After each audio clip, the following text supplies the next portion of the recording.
Hello everybody, welcome back to another video. I'm hoping you guys are having a fantastic day. So today's upload is going to be a video about a pattern, a long-range outlook for the most part, but also just discussing a certain feature of the long-range outlook, which is a bit interesting, and just the temperatures and the precipitation, everything I could get at. So hopefully you could subscribe if you would like the video if you're a recurring viewer, but thank you for staying on this channel and watching. It really means a lot. These weather videos, I like uploading them for you, and hopefully you like watching them. So thank you, and let's get into this video. So right now we're looking at the GFS model. Now the GFS has a pretty good reputation. It's really known for being a very kind of drastic. It's been very, changing on and off. If it's a snowstorm, it goes from one scenario to another really quickly. While the European may be a bit more steady, but it only goes out to 240 hours, which is probably also why it's a little bit more steady. The GFS goes out to 384 hours. And you can access this on Tropical Tidbits, a great website. That's what I always use. So the thing is that the GFS has this. So let's just look at this pattern. Hopefully you could see this 540 line. It's this little thin blue line, and that is basically the 32 degrees or below. Okay, now again, this. Right now, let's say it's right now it's way below across central Illinois, the 540. Is it at 32 degrees? Let's look at the two temperature shaded. It's not, but it's a general representation of where the cool air kind of gets to a pretty chilly point around the 40s, 30s.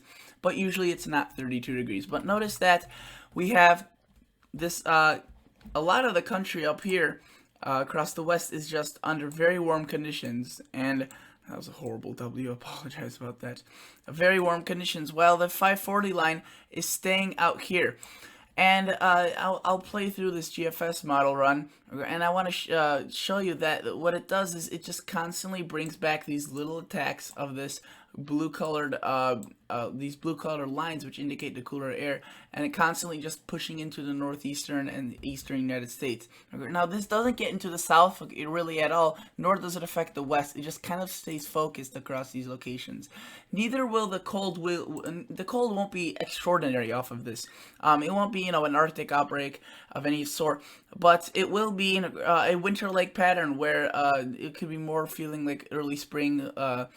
Instead of May weather. So let's look at this. Right now we have, again, Monday is going to be a pretty warm day, but then Tuesday we have this low pressure across Ontario moving into Quebec, and then it moves from Ontario into Quebec, and this really has a pretty strong cold front, a little bit of scattered snow showers for Michigan, but it brings down this cool blast of air. Tuesday night could be pretty chilly, and then you can see though by Wednesday it's another push of warm air from the west, and this thing just kind of moves off into the northeast. And while all may seem good for a while, you could see warmer conditions. We see, Friday, Saturday being warm. We see another push starting to get behind this low pressure, which passes just to the south of, say, Detroit and Cleveland. And what the low pressures do in the northern hemisphere is they all spin counterclockwise. So it has winds that are pretty strong, and it kind of backfires all the cold air that is in front of it out just behind it. It's kind of like a lawnmower, I guess, with grass into the clipping bag, and you can see that that's exactly what it does. If we were to play this out, notice how this cold air just intensifies and brings down into the U.S. by next Monday, while we have a huge ridge across the western U.S. and this warm weather is just outstanding. Let's switch a color. You can see that we have very, very, very warm temperatures way across into the northern, into southern Canada, and then it just drops down, and it's gonna be probably cooler across parts of Tennessee and Kentucky than it is across South Dakota, North Dakota, and Montana. So that's just sometimes what you get with summer patterns or spring patterns. Really patterns all throughout the year. People may think, oh, let's see, it's cold in Tennessee, cold in Kentucky. I bet it's really cold in Montana, and you can see it's warmer. So you got to know how the weather works in order to make those assumptions, as usually those aren't really too safe to make. But notice we get another system tracking through, and it does the same exact thing. Backtracks the cold air out in front of it, right behind it, and that brings another cool off. And this one seems pretty sustained, some pretty cold temperatures, and then we could see a warm up, and then maybe some warmer temperatures finally. But for a good while, I mean, for a very good while, we could just be seeing these cool outbreaks of air.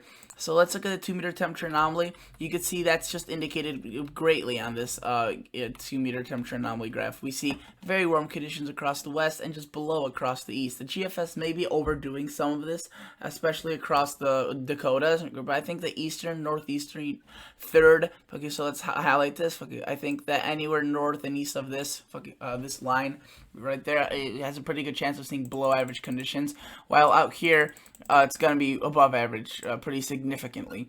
So let's continue looking at this, and let's play it through time. Notice that the cold air just hangs around there. It's very, very, very stubborn. Now notice it's not ridiculously cold. It's not 20 to 30 degrees below average. It's maybe, 4 to 6 degrees in Celsius, so maybe 12 degrees Fahrenheit at tops. And then we see again those warm conditions across the west with maybe a bit cooler conditions if a storm passes through. And then we just see the pattern even out, but that's really far out, so we'll have to see the exact, we'll just have to see exact details as it comes up. Let's look at the 2-meter temperature shaded, and let's quickly look at some of the temperatures, the actual temperatures. You can see some are indications right there. This is Tuesday, this first one, this upcoming week. We have a cooler air mass, possibly some frost and freezes. But overall, I mean, it's not brutal. You can still see that 50s, 40s get into the country that is cooler, part of the country that is cooler, and we just see very warm conditions across the west. You can see parts of Calgary, or Calgary will be warmer than, say, southern Illinois, so that's usually not typical as to what you expect. You can see 50s, 40s, and here we have 50s, 60s, so see right there, it's a pretty cold day across the northeastern United States. Probably another storm just passed through at this time, and it's just very stubborn, and the warmth later on does penetrate through, right? But it's only till early May, and again, that continues. The GFS continues pushing that back for the past several days. That the onset of that warm breakthrough. So we'll have to keep this monitored. Let's look at the European. The European latest model run is just coming in, so this is really just. We'll have to wait another hour for this to come in. So I'll just use the previous one. Also, I want to add that what I've been showing you by the GFS, with what I showed you, the GFS has been really consistent for the past, I would say, 6 to 10 days with what it's been showing. Just these constant little attacks of cooler air across the northeastern United States. So that is a sign of really unusualness for the GFS, as usually it's not as consistent. But with this, in this case, it is. This is the European from Sunday, 12Z. This is being recorded at 1 o'clock in the morning on Sunday. A little bit late, I know, but it will be uploaded at around 9, 10 o'clock tomorrow. I couldn't have it upload tomorrow during the day, so I have to do it today. Notice that as soon as the cold air passes through, it may seem like some of the warm air penetrates through. Again, we see another cool down, and it just kind of keeps things very chilly across the northeastern third of the country. And maybe you can see that it just starts really amplifying, and this is either good news, and this will kind of spread north and east, or this will just create a giant ridge where the baroclinic zone, the difference between these two air masses just becomes huge, and we could see a really cold pattern take hold, and a very warm pattern take hold here. So I'll show you now what the Climate Prediction Center has to say about this. So let's look at this. This is extending from the 25th of April through the 29th, so 5 days in advance as of the day of upload. Okay, and you can see that it's pretty well representative of what the GFS is showing, and the European, very warm conditions across the west, in fact, very above average conditions, possibly some early season heat going on across the Nevada, California, and Arizona area. But notice, just extensive coolness across the northeastern United States, and this really is just going to hang on. And if we were to look at the precipitation outlook, it's above across the eastern U.S. and above across the plains, especially really the most significantly above average across Washington and Seattle, but below average across anywhere else in the West, really. So that is important to take note of as well. Now let's look at the 8 to 14 day outlook.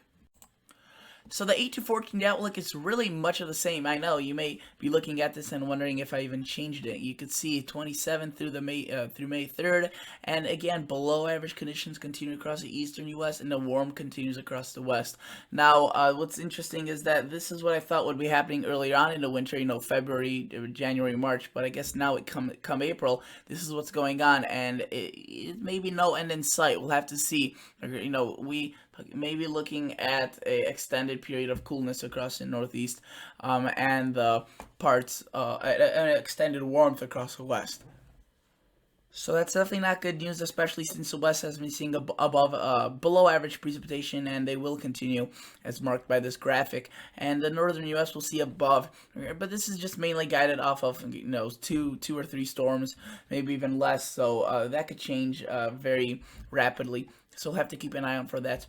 But I could also show you the 3 to 4 week outlook, which really shows much of the same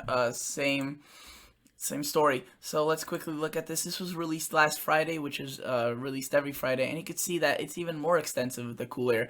Just shows cool air across the northern U.S., not even the northeastern, and warmer across the southern U.S. And you can see this is from the 2nd of May to 15th of May. So we may be looking at some pretty chilly conditions for the beginning part of May. As to how will this pertain to the rest of summer? It could be completely opposite. These two things could switch. It's very warm in the east and very cold in the west. It's just really unpredictable. At this point, I would say that this pattern was more likely to persist into summer.